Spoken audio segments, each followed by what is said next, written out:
আসসালামু আলাইকুম, সবাইকে শুভেচ্ছা জানাচ্ছি। মাসুম মাহবুব। বেশ কিছু ব্রেকিং খবর আছে আপনাদের জন্য। লেটেস্ট একদম তরতাজা কয়েকটা খবর দেব। তার প্রধান খবরটি হলো আমেরিকার এয়ারক্রাফট ক্যারিয়ারের উপর ইরান যে হামলা করেছিল, যেটি আমেরিকা দাবি করেছিল ইন্টারসেপ্ট করতে পেরেছে তারা। অবশেষে সেই মার্কিন এয়ারক্রাফট ক্যারিয়ার থেকে গোপনে মার্কিন সেনারা ভিডিও রিলিজ করেছে এবং সেটাকে দেখা গেছে একদম পুড়ে ছাই হয়ে গেছে। পাশাপাশি ওমানে মিনা আল ফহল টার্মিনালে ভয়াবহ হামলার ঘটনা ঘটেছে। প্রশ্ন হলো, ওমানে হামলা করল কারা? 3 নম্বর গুরুত্বপূর্ণ খবর, আমেরিকার শক্তিশালী সামরিক স্থানগুলো এখন ইরান টার্গেট করছে। ইরানের মূল পরিকল্পনা কি আসলে? আর থাকবে তুরস্কের পররাষ্ট্রমন্ত্রী হাকান ফিদানের বাংলাদেশ সফর নিয়ে কিছু আলোচনা। দর্শক, ইরানের পররাষ্ট্রমন্ত্রী লেবাননের আল মায়াদিন গণমাধ্যমে একটি ইন্টারভিউ দিয়েছেন। সেখানে তিনি খুব খোলামেলা কিছু বক্তব্য দিয়েছেন। আব্বাস আরাকচি বলছেন, ইরান এমন এক জাতি যারা কখনো পরাজয় মেনে নিতে পারে না বা মেনে নেয় না। তারা যদি বুঝতে পারে তাদের সামনে পরাজয়, তখন তারা অনির্ধারিত একটা লড়াইয়ের দিকে এগিয়ে চলে। যারা পৃথিবীর হিস্ট্রি জানে, তারা পার্সিয়ান সাম্রাজ্যের বা সভ্যতার ইতিহাস জানে। যখন ইরান 7-8 বছর টানা যুদ্ধ করেছে, ইরাককে আমেরিকা ফুল সাপোর্ট দিয়েছে, তখনও ইরান হার মানেনি। এবার ইরান প্রমাণ করবে তারা আমেরিকার কাছে পরাজিত হবে না, আর ইরান লড়াইটা করছে জয়ের জন্য। কে বলছেন? Abbas Araghchi. আব্বাস আরাকচি এই কথাটা কিসের ভিত্তিতে বললেন? আব্বাস আরাকচি আজকে সহজ বাক্যে বললেন, ইরান চলছে মুস্তফা খামেনির নির্দেশনায়। পৃথিবীর গণমাধ্যম বা পশ্চিমা গণমাধ্যম যে বারবার বলছে মুস্তফা খামেনি নেই, বা মুস্তফা খামেনি অসুস্থ, বা মুস্তফা খামেনিকে সামনে রেখে আইআরজিসি দেশ চালাচ্ছে, এগুলো সব মিথ্যে প্রপাগান্ডা। ইরানের পররাষ্ট্রমন্ত্রী আব্বাস আরাকচি বলছেন, আমরা আমাদের সুপ্রিম লিডারের নিরাপত্তার কারণে তাকে যে কোনো ভাবেই হোক ইরান রাষ্ট্রের প্রয়োজনে আমরা অনেকটা গোপনে রেখেছি, কিন্তু প্রতিটি তার নির্দেশনাই রাষ্ট্র পরিচালিত হচ্ছে। যদি কেউ মনে করেন তিনি বেঁচে নেই বা তিনি অসুস্থ বলে সামনে আসছেন না, তারা সামনে খুব দ্রুত সারপ্রাইজ পাবেন, কারণ তিনি ঠিক আছেন, ভালো আছেন এবং রাষ্ট্র পরিচালনা করছেন। এবং আমেরিকা ইসরায়েলের সঙ্গে যে লড়াইটা চলছে তার পুরো নির্দেশনা মুস্তফা খামেনি দিচ্ছেন। কে বলছে এটা? Mister Abbas Araghchi. পাশাপাশি তিনি বলছেন, আইআরজিসি থেকে শুরু করে রাষ্ট্রের প্রতিটি সংস্থা, প্রতিটি সংগঠন, প্রতিটি রাষ্ট্রের কাঠামো তার নির্দেশনায় চলছে, কারো নির্দেশনায় না, মুস্তফা খামেনির নির্দেশনায় চলছে। এবং তাকে শত্রুর হাত থেকে রক্ষার জন্যই তাকে গোপনে রাখা হয়েছে, প্রকাশ্যে আনা হচ্ছে না। তার মানে আব্বাস আরাকচি এই বক্তব্যের মাধ্যমে আমরা এটা স্পষ্ট হয়ে গেলাম, মুস্তফা খামেনি বেঁচে আছেন। আমেরিকা যে বারবার বলছে বা পশ্চিমা গণমাধ্যম যে তাকে সামনে আনার জন্য প্ররোচিত করছে বিভিন্ন প্রোপাগান্ডার খবর দিয়ে, এটিকে আবারও প্রমাণ করে দিল ইরানের মিথ্যা। কারণ একটা দেশের পররাষ্ট্রমন্ত্রী এতটা জোর দিয়ে মিথ্যা বলতে পারেন না। 2 নম্বর, ইরান যেটা করে, ধরেন ইরানের বিরুদ্ধে আমেরিকা ইসরায়েল যখন অ্যাটাক করেছে, তখন তারা বলেছে অমুককে মেরে ফেলেছি, তমুককে মেরে ফেলেছি। ইরান কিন্তু চুপ থাকে, 2 ঘন্টা পর, 6 ঘন্টা পর বা 8 ঘন্টা পর স্বীকার করে। অর্থাৎ ওই সময়টা তারা চুপ থাকে, সরাসরি বলে না যে ইসরায়েল মিথ্যা বলছে, তারা মরেনি, তারা বেঁচে আছে, এটা বলে না। ইরান চুপ থাকে। চুপ থেকে ইরান তার সঙ্গত সময়, কৌশলী সময় তারা সেটাকে প্রকাশ করে। কিন্তু মুস্তফার ক্ষেত্রে প্রেসিডেন্ট মাসুদ পেজিশকিয়ান স্পষ্ট বার্তা দিয়েছেন এর আগে। এবার আব্বাস আরাকচি স্পষ্ট বলছেন তার নির্দেশনায় পুরো ইরান চলছে। দর্শক, 2 নম্বর যে বিষয়টি তিনি বলছেন, ইরানকে আঞ্চলিক পরাশক্তি ভাবতে হবে আমেরিকাকে। আমেরিকা যদি মনে করে যে তারা ইরানে এসে রেজিম চেঞ্জ ঘটিয়ে যা খুশি তা করে যাবে বা ইরানে হামলা করে এখান থেকে তারা তাদের স্বার্থ পূরণ করে যাবে, এটা আমেরিকার ভুল সিদ্ধান্ত। কে বলছেন? Abbas Araghchi. তিনি বলছেন ইরান একটি আঞ্চলিক পরাশক্তি এবং আমেরিকাকে এই পরাশক্তি ভেবেই আগামীতে ইরানের সাথে সম্পর্ক বা শত্রুতা করতে হবে। তার মানে ইরান নিজেকে পরাশক্তির ঘোষণা দিয়ে ফেলেছে আমেরিকাকে ভালো চপেটাঘাত করে। এখন আমেরিকাকে বলছেন যে আপনি ইরানের সাথে শত্রুতা করবেন না বন্ধুত্ব করবেন বা আগামী দিনে কিভাবে পথ চলবেন, ইরানকে পরাশক্তি ভেবে আপনি সে সিদ্ধান্ত নেন।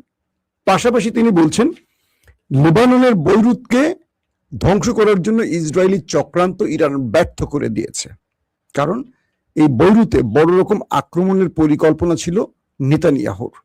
পরবর্তী ইরান ঘোষণা দিয়েছে লেবাননের বৈরুতে যদি ইসরায়েল কোনো বড় আক্রমণ চালায় সেক্ষেত্রে ইরান ইসরায়েলের সাথে যুদ্ধে জড়িয়ে পড়বে এবং পুরোপুরি অ্যাটাকে চলে যাবে। এই ঘোষণার পর পাশাপাশি বলছে যুদ্ধবিরতি ভেঙে ফেলবে ইরান, মানে আমেরিকার সাথে লড়াই শুরু করবে। এই ঘোষণার পর ট্রাম্পের চাপে বৈরুতের আক্রমণ থেকে সরে এসছে নেতানিয়াহু, কিন্তু দক্ষিণে লেবাননের দক্ষিণে এখনো হামলা চলছে। আজকের রিপোর্ট অনুযায়ী সেখানে এ পর্যন্ত ৩,৫০০ লেবানিজকে হত্যা করেছে দখলদার বাহিনী। তবে এর মধ্যে তাদেরও প্রচুর সেনা হতাহত হয়েছে মুক্তিকামী বাহিনীর হাতে। পাশাপাশি তাদের রকেট এবং মিসাইল অ্যাটাকে ওই দেশটির ভেতরে, নেতাকাকুর দেশটির ভেতরেও অনেকের প্রাণ গেছে এমন খবর পাওয়া গেছে, যদিও ইসরায়েল সেটিকে অ্যাডমিট করছে না। পাশাপাশি তিনি আরো বলছেন যে আমরা লেবাননের উপর হামলার বিষয়টিকে গভীর পর্যবেক্ষণ করছি, যদি ওই দেশটি লিমিট ক্রস করে তাহলে আমরা এই যুদ্ধবিরতি আর রাখবো না, আমরা সরাসরি আক্রমণে চলে যাব এবং আমরা সেইভাবে প্রস্তুতি নিয়ে রেখেছি। দর্শক, এর মধ্যে খুব গুরুত্বপূর্ণ আরেকটি খবর চলে এলো, ওমানে একটা বড় আক্রমণ হয়ে গেছে। ওমানটা কে? ওমান হলো আমেরিকার মিত্র, ওমান হলো ইরানের মিত্র। প্রথম থেকে এই ওমান চেষ্টা করছিল দুই দেশের মধ্যে মধ্যস্থতা করতে যাতে যুদ্ধটা না বাধে। শেষ পর্যন্ত ওমানের সাথে আমেরিকার শত্রুতা তৈরি হয়ে গেল এবং ডোনাল্ড ট্রাম্প বলেছিল ওমানকে বোমা মেরে উড়িয়ে দেবেন, কারণ ওমান ইরানকে সাপোর্ট করছে এবং হরমুজ প্রণালীতে যে টোল আদায়ের বিষয়টি, এক পাশে ইরান এক পাশে ওমান, একটা সাগরের যে মানে কি বলবো গলি বা যে পথ, সরু পথ, এক পাশে হরমুজ এক পাশে ওমান, দু রাষ্ট্র মিলে এটিকে দেখভাল করবে এবং এখান থেকে টোল আদায় করবে এবং রাষ্ট্রের কোষাগারে সেই অর্থ যোগ করবে। তার মানে ইরান নয়, এখানে ওমানেরও স্বার্থ বা লাভ আছে। তো এই জন্য আব্বাস আরাকচি ওমান সফর করে বিষয়টিকে চূড়ান্ত করার পর ওমান ইরানের পক্ষে দাঁড়িয়ে আছে, একমাত্র গালফ রাষ্ট্র যারা এখন পর্যন্ত ইরানের আক্রমণের মধ্যে পড়েনি। ইরান গালফের প্রতিটি দেশে আক্রমণ করলে ওমানে সেই অর্থে বড় কোনো আক্রমণ করেনি, কারণ ওমান ইরানের বন্ধু হয়ে তার পাশে দাঁড়িয়েছে। তো এই জন্য ওমানে বোমা মেরে উড়িয়ে দেওয়ার হুমকি ডোনাল্ড ট্রাম্প দিয়েছিলেন। আজকে দেখা গেল কি, গত 2-3 দিন সিরিজ অ্যাটাক চলছে বাহরাইন, কুয়েতে। আজকে ওমানের একটি মিনা আল ফাহাল টার্মিনালে ভয়াবহ অ্যাটাক হয়েছে এবং বলা হচ্ছে যে সেখানে যে ওয়েল লোডিং, তেল লোডিং এর যেই কি বলবো সিস্টেম, সেটাকে বন্ধ রাখা হয়েছে। এখন প্রশ্ন উঠছে যে ওমানে হামলাটা করলো কারা? ইরান বলছে যে আমরা ওমানে হামলা করিনি, করবো না, এটা আমাদের বন্ধু রাষ্ট্র। আমরা কুয়েতের বিমানবন্দরেও হামলা করিনি। আইআরজিসি কে মার্কিন যুক্তরাষ্ট্র দায়ী করে বলছে এটা আইআরজিসি করছে। আইআরজিসি বলছে যে এটা প্যাট্রিয়ট ব্যবস্থার ভুল পরীক্ষা বা প্যাট্রিয়ট ব্যবস্থার কোনো অসাবধানতার জন্য বা আমেরিকা নিজেরাই কোনো স্যাবোটাজ করতে পারে। এটা ইরান করেনি। ইরান যেটা করে সেটা অ্যাডমিট করে, এটা ইরানের পক্ষ থেকে জানানো হয়েছে।